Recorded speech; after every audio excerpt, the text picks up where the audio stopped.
Be me, Madison, 34-year-old HR director at massive multinational tech corporation, pulling in $180,000 annually plus bonuses, corner office, company car, the works. Been climbing corporate ladder for years with my progressive leadership approach. Finally in position to make real change and show these men what equality actually looks like.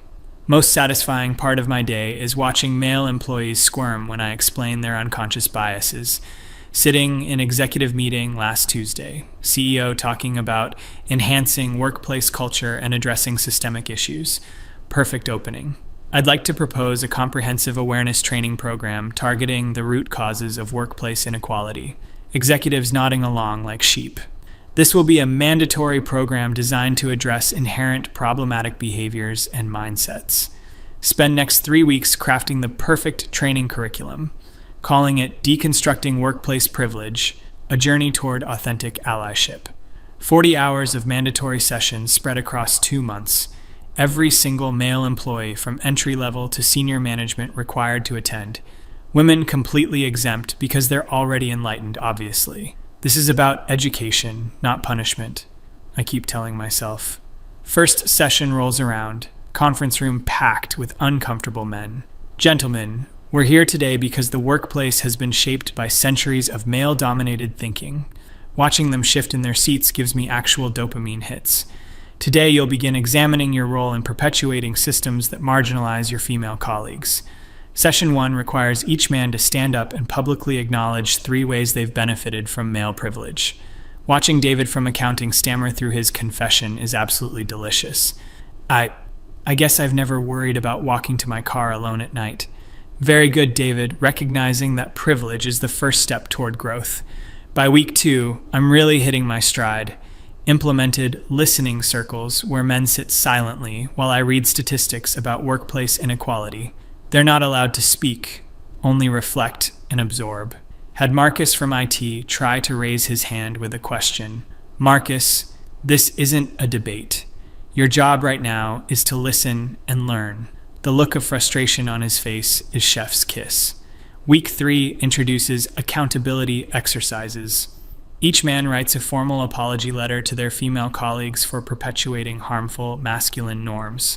Template includes phrases like, I acknowledge my complicity, and I commit to dismantling toxic patterns. Watching 50-year-old VP Richard struggle through writing about his aggressive communication style almost makes me laugh out loud. Some of the men start coming to my office with concerns. Typical fragility response, honestly. James from legal asks if women will have similar training. James, women aren't the problem here. Women don't need to unlearn centuries of oppressive behavior patterns. His face goes red, but he just nods and leaves. They're finally understanding their place in this conversation. By month 2, the complaints are getting more frequent. Men whispering in hallways, looking stressed during sessions. Tyler from marketing mentions feeling singled out during a particularly effective exercise about interrupting behaviors. Tyler, if you're feeling defensive, that's probably your privilege talking. Lean into the discomfort. Resistance means it's working. The empathy immersion sessions are my masterpiece. Men must role-play scenarios where they experience workplace harassment. Watching them struggle with the emotional weight is genuinely educational. Now imagine feeling this way every single day just for existing in your female colleagues' bodies. Several men actually tear up during these sessions. Finally, some authentic emotional growth. Week 6 brings mandatory journaling assignments. Men must document daily instances where they notice their privilege. Submit weekly reflection papers analyzing their problematic thoughts and reactions. Reading these submissions becomes my favorite part of each week. So much raw, honest acknowledgement of their inherent biases. Start getting emails from wives and girlfriends thanking me for opening their partner's eyes. Several women mention their husbands coming home emotionally drained but more aware.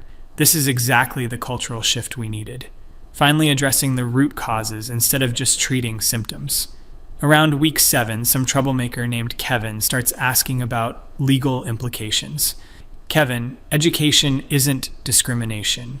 This is professional development. His questions become increasingly pointed and legalistic.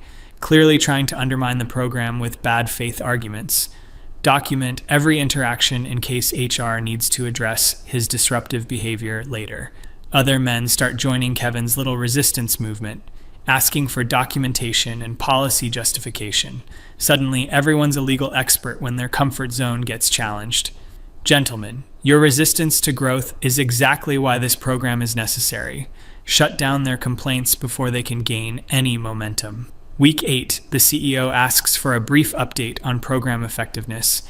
Present beautiful slide deck showing engagement metrics and behavioral modification indicators. Men are definitely more aware of their language choices and space-taking behaviors. Exactly the cultural transformation we promised.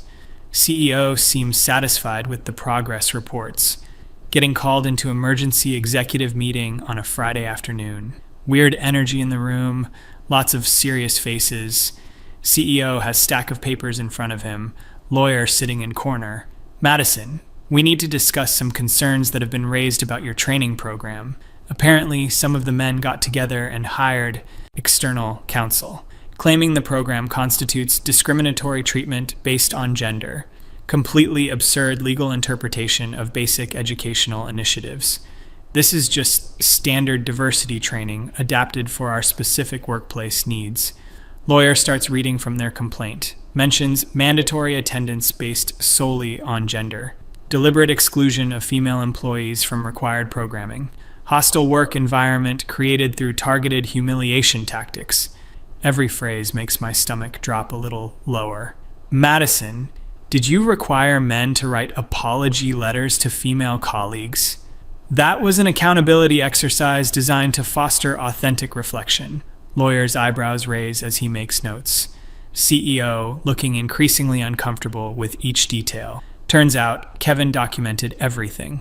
Recorded audio from sessions, saved all email communications, compiled testimonies from dozens of male employees about discriminatory treatment, somehow twisted legitimate educational programming into legal grievances. Madison, their attorney, is seeking $7 million in damages for gender discrimination. $7 million for teaching men about their privilege. The audacity is actually breathtaking.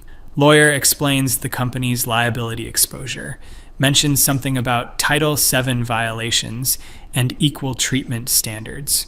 Clearly, these men found some ambulance chaser willing to twist civil rights law.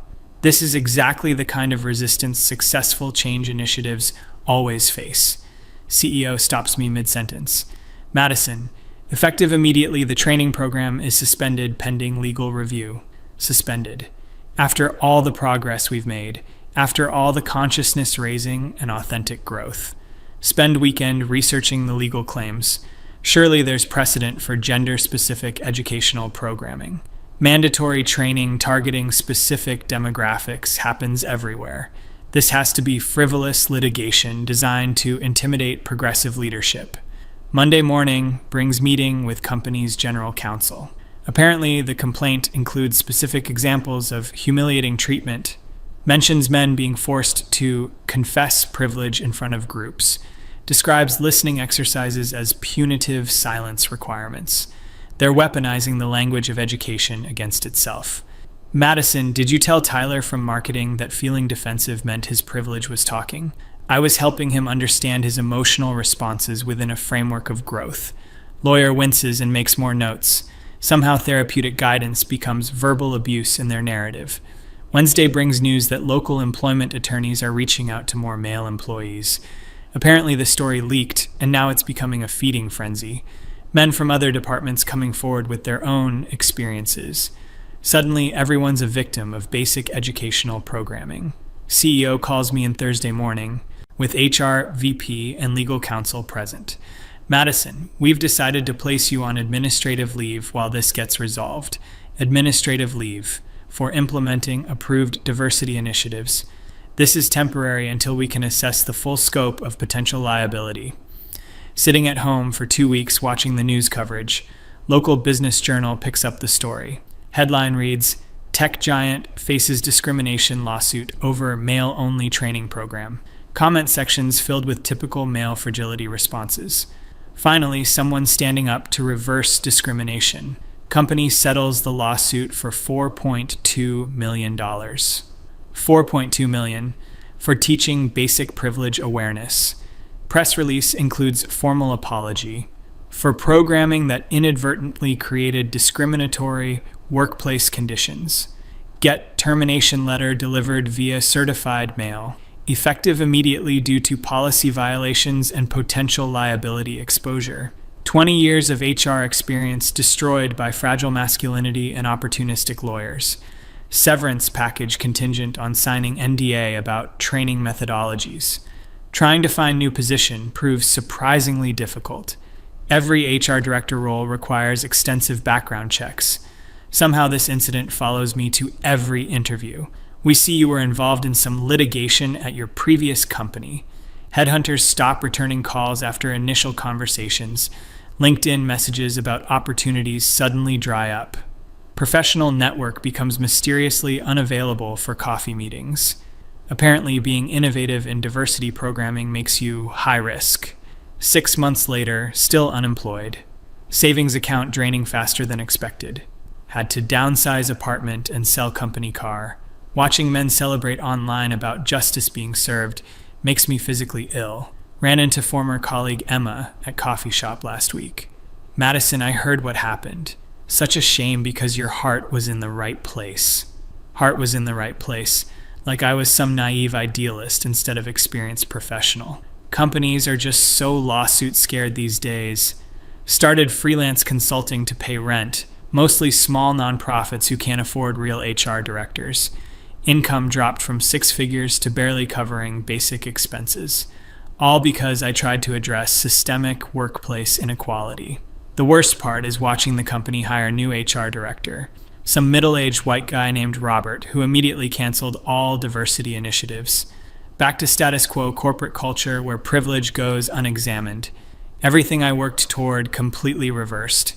Former male colleagues posting on social media about workplace improvement. Kevin got promoted to senior manager last month. Tyler from marketing starts posting about fair treatment for everyone. They're acting like heroes for destroying progressive leadership. Therapist says I need to process the professional trauma and rebuild my identity. Professional trauma, like I'm some kind of victim instead of casualty of systemic resistance. Maybe this experience can help you understand different perspectives. 12 months ago, I was making $180,000 implementing cutting-edge diversity programming. Now I'm doing part-time consulting for activist organizations that pay in exposure, all because fragile men couldn't handle examining their privilege. Parents keep asking when I'm getting back into corporate, as if this is temporary setback instead of career destruction. Blacklisted from major companies for being too progressive. Somehow that makes me the problem. The real tragedy is how this will discourage other HR professionals from taking bold action. My sacrifice becomes cautionary tale about going too far with diversity initiatives. Systemic change requires risk-taking, and I became the scapegoat. Probably set back workplace equality efforts by decades. Sometimes wonder if I should have been more gradual in implementation. Maybe started with mixed gender programming before targeting specific demographics. But incremental change never disrupts entrenched power structures. Real transformation requires direct challenge to privilege.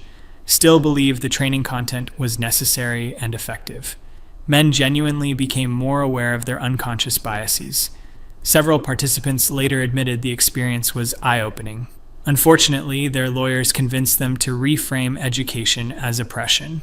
Watching other companies implement watered-down diversity training, surface-level initiatives that avoid challenging anyone's comfort zone.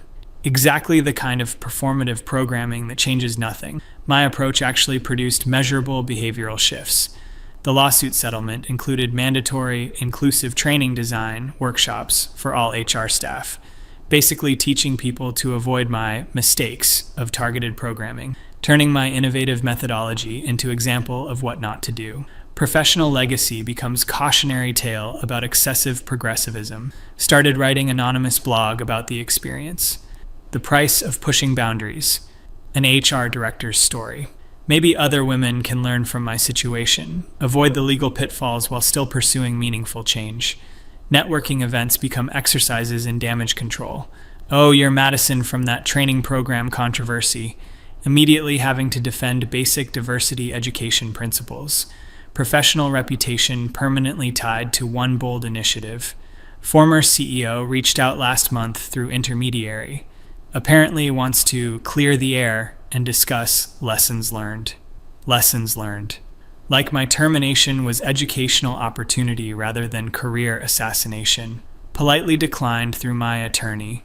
The hardest part is explaining gap in employment to potential employers. I was terminated due to litigation surrounding diversity. Programming automatically disqualifies me from any position involving policy development. 20 years of expertise reduced to liability risk. Started taking contract work doing basic HR administration, data entry, and benefits processing for temp agencies, from director-level strategy to clerical work. All because I tried to address workplace inequality directly. Kevin from my former company speaking at HR conferences now. Topic: building inclusive workplaces through collaborative programming. Using my failure as example of divisive approaches that backfire. Somehow became expert on diversity despite opposing every initiative. The men who sued me got promoted and celebrated, positioned as whistleblowers who saved company from discrimination. Their LinkedIn profiles mention advocating for workplace fairness, complete narrative reversal where oppressors become heroes. Former female colleagues maintain careful distance, don't want association with controversial approach to gender equality. Sisterhood evaporates when career advancement is threatened. Solidarity has limits when lawsuits get involved. Therapist suggests reframing the experience as learning opportunity. Learning opportunity. Learned that progressive leadership gets punished by legal system. Learned that challenging male privilege triggers massive backlash. Learned that innovation in diversity work carries career-ending risks. 18 months later, and still fighting to rebuild professional standing. Considering career change entirely since HR doors remain closed. Maybe teaching or nonprofit work where values alignment matters more. Corporate world clearly isn't ready for authentic equality initiatives. The settlement money went to men who claimed emotional distress. Emotional distress from being asked to examine their workplace behavior. Meanwhile, my emotional distress from career destruction gets no consideration. Sometimes see former participants from training program around town. Most avoid eye contact or cross street when they notice me. Few who acknowledge me seem genuinely apologetic about lawsuit. Madison, I hope you know it wasn't personal. Wasn't personal. Just destroyed my livelihood and professional reputation. But sure, nothing personal about organized legal assault on progressive leadership. Their guilt doesn't pay my rent or restore my career. The real victory for them was making me unemployable, sending message to other HR professionals about consequences of bold action. Chilling effect on diversity programming across entire industry. My termination becomes cautionary tale about overreach.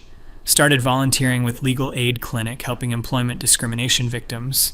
Ironic twist helping people who actually faced workplace discrimination. While my own experience gets dismissed as reverse discrimination, somehow targeting privilege became equivalent to actual oppression. Former colleagues occasionally reach out with opportunities. Entry level, positions at fraction of previous salary. Great chance to rebuild and show you've learned from experience. Learning from experience means accepting diminished career prospects. The men who destroyed my career moved on within months. Promotions, raises, industry recognition for courage. While I remain professionally radioactive 18 months later. Gender truly determines who gets redemption and who gets permanent punishment. Sitting in studio apartment, reviewing bank statements.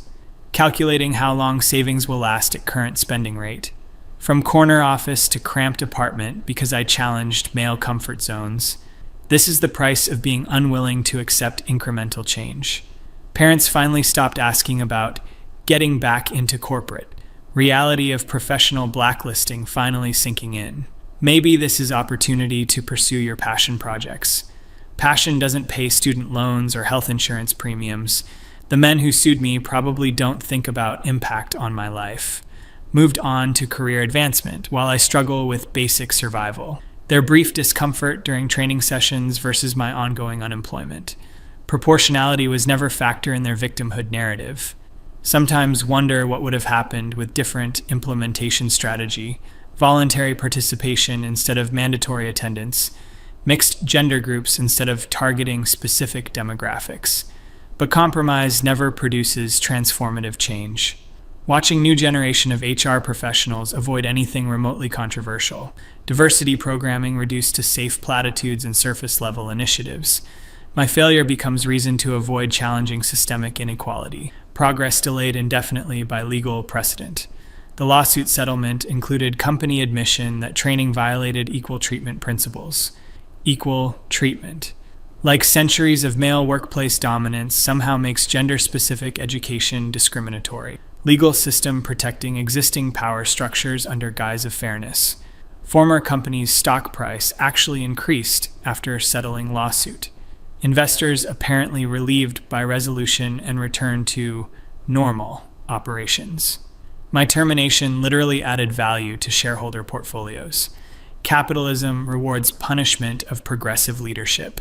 Started seeing therapist who specializes in workplace trauma. Workplace trauma feels accurate description of systematic career destruction. Processing grief over lost professional identity and financial security. Mourning dreams of continuing progressive leadership in corporate environment. The hardest part is losing sense of professional purpose. 20 years building expertise in creating equitable workplaces. Now that expertise marks me as litigation risk instead of valuable asset. Life's work becomes cautionary tale about progressive overreach. Contract positions occasionally available but nothing with real authority. Relegated to administrative tasks, while male colleagues shape policy. From decision maker to data processor because I challenged gender dynamics.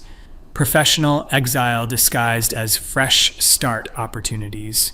Former participants occasionally reach out with private messages. Madison, I wanted you to know the training really did help me understand things differently. Sorry about how everything turned out with the lawsuit. Private appreciation, while public narrative remains my professional destruction. These acknowledgments of program effectiveness make situation more painful. Training achieved intended goals of increasing awareness and modifying behavior, but legal system punished educational success because methods challenged comfort zones. Effectiveness becomes irrelevant when fragility gets weaponized through litigation. New HR director at former company eliminated all mandatory diversity programming. Voluntary attendance only, generic content, no challenging of privilege.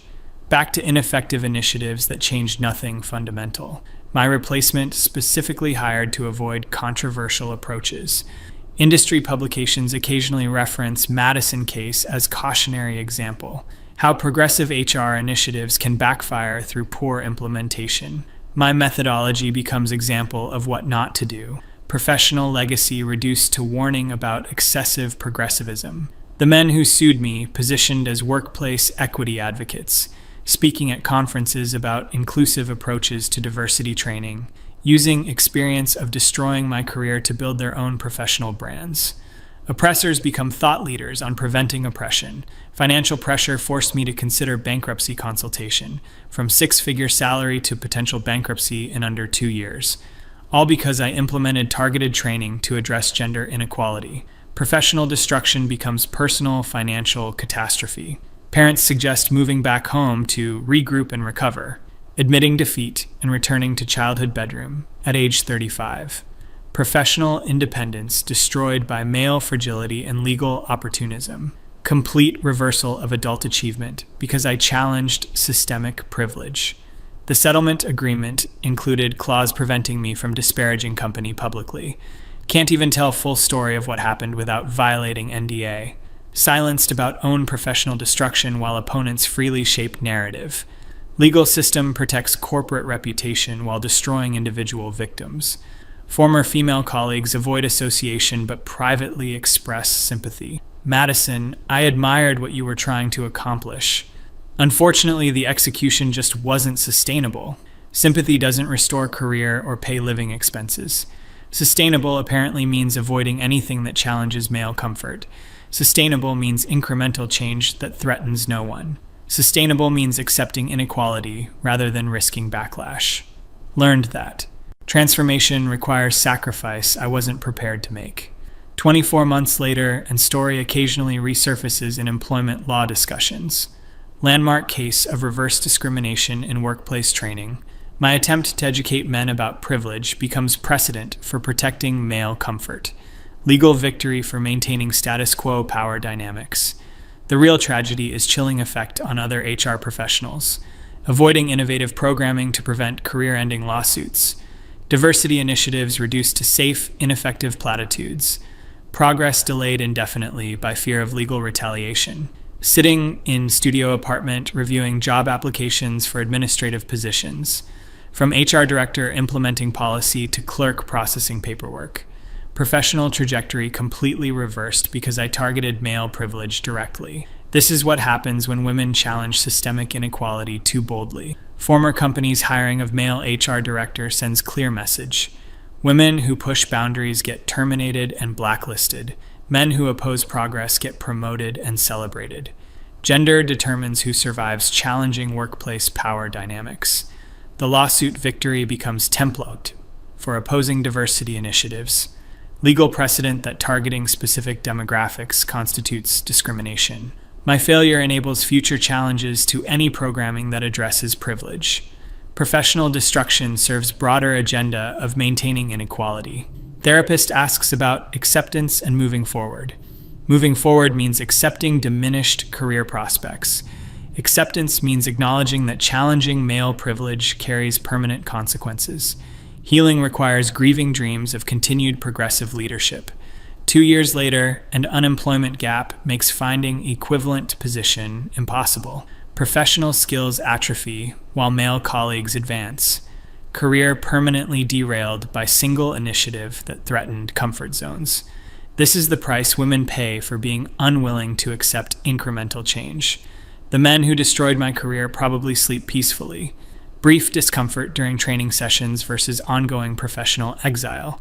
Their emotional distress compensated while my career destruction goes unaddressed. Justice apparently means protecting male comfort at any cost. Former colleagues occasionally mention openings at reduced levels. Great opportunity to get back into the field. Rebuilding from entry level after 20 years of experience. Starting over because I refuse to accept workplace inequality. Parents finally understand this isn't temporary setback. Professional reputation permanently damaged by association with controversial methods. Career recovery requires complete identity transformation. Madison, the progressive HR director, died with that lawsuit.